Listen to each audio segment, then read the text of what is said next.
Good morning students.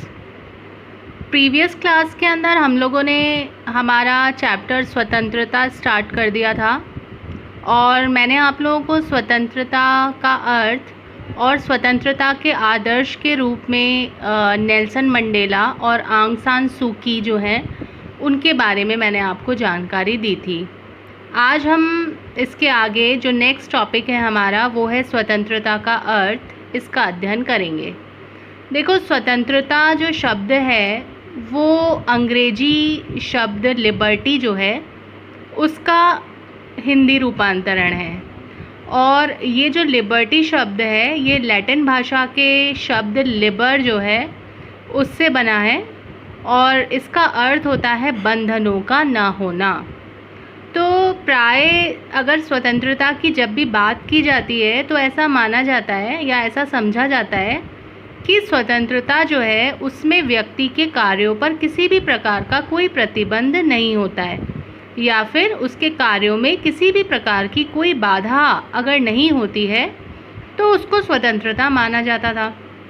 मतलब अगर व्यक्ति अपनी इच्छा अनुसार कार्य करता है और उस पर किसी प्रकार का कोई प्रतिबंध नहीं होता है तो ये माना जाता था कि ये स्वतंत्रता है।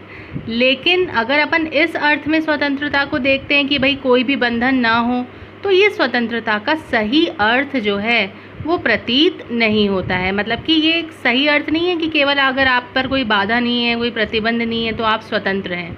ठीक है, जैसे कि जो बारकर हैं उन्होंने क्या लिखा है इसके बारे में, जिस प्रकार कुरूपता का न होना सौंदर्य नहीं है उसी प्रकार बंधनों का न होना भी स्वतंत्रता नहीं है। कुरूपता मतलब अगर कोई कुरूप नहीं है, मतलब कि ठीक है, तो ये नहीं कहेंगे कि वो बहुत सुंदर है या उसमें सौंदर्य पूरा भरा हुआ है। मतलब कोई ज़रूरी नहीं है कि अगर कोई कुरूप ना हो तो वो सौंदर्यवान ही हो। उसी प्रकार बंधनों का न होना भी स्वतंत्रता नहीं है।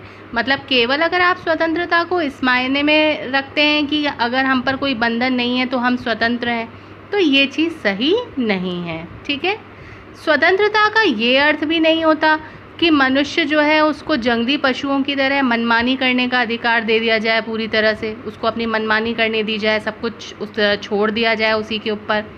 वरन अगर अपन सही अर्थों में देखें स्वतंत्रता को तो सही अर्थों में स्वतंत्रता का आश्रय होता है कि मनुष्य अपने अपने अधिकार का प्रयोग इस प्रकार करे कि सामाजिक जो नियम हैं, जो राज्य के कानून हैं और जो दूसरे के अधिकार हैं उनका उल्लंघन ना हो।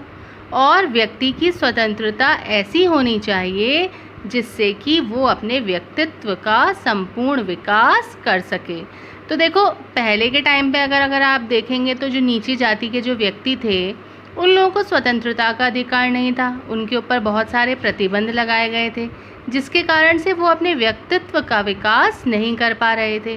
तो सही अर्थ जो है स्वतंत्रता का वो ये होता है कि व्यक्ति को इतने अधिकार होने चाहिए या इतनी उसके पास स्वतंत्रता होनी चाहिए जिससे कि वो अपने व्यक्तित्व का संपूर्ण विकास कर सके।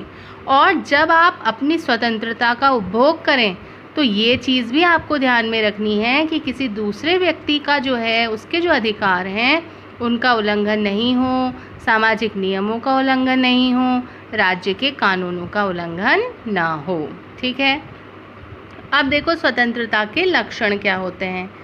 देखो, मनुष्य, इसके कुछ पॉइंट्स हैं, 2 पॉइंट्स हैं। जैसे मनुष्य के मार्ग में किसी भी प्रकार के प्रतिबंध न होने को स्वतंत्रता नहीं कहा जा सकता। वही अभी जो मैंने आपको चीज़ बताई कि अगर आप पर कोई प्रतिबंध नहीं है तो इसका ये मतलब नहीं है कि आप स्वतंत्र हो।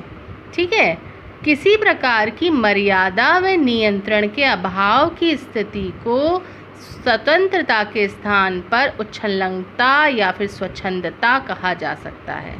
देखो, उच्छृंखल ये शब्द या फिर स्वच्छंद शब्द जो है ये सही शब्द है इसके लिए जिनके ऊपर कोई भी प्रतिबंध नहीं होता है।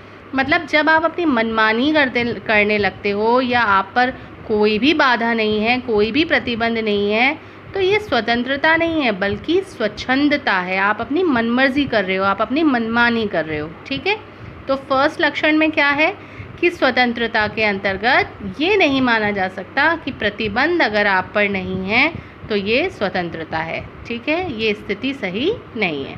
सेकंड, राज्य जो हैं उनकी प्रभुत्व शक्ति और मनुष्यों की स्वतंत्रता में विरोध नहीं होता है, क्योंकि राज्य ही वो संस्था है जो उन परिस्थितियों को उत्पन्न करती है जिसके कारण मनुष्य स्वतंत्रता पूर्वक अपना जीवन व्यतीत कर सकता है।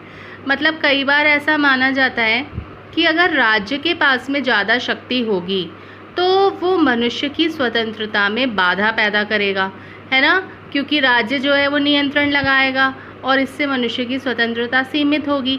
लेकिन ये जो धारणा है ये सही नहीं है। क्यों? क्योंकि सबसे फर्स्ट देखो, स्वतंत्रता हमको दी ही राज्य ने। जो स्वतंत्रता का अधिकार है वो हमको कहाँ से मिला है? राज्य से मिला है।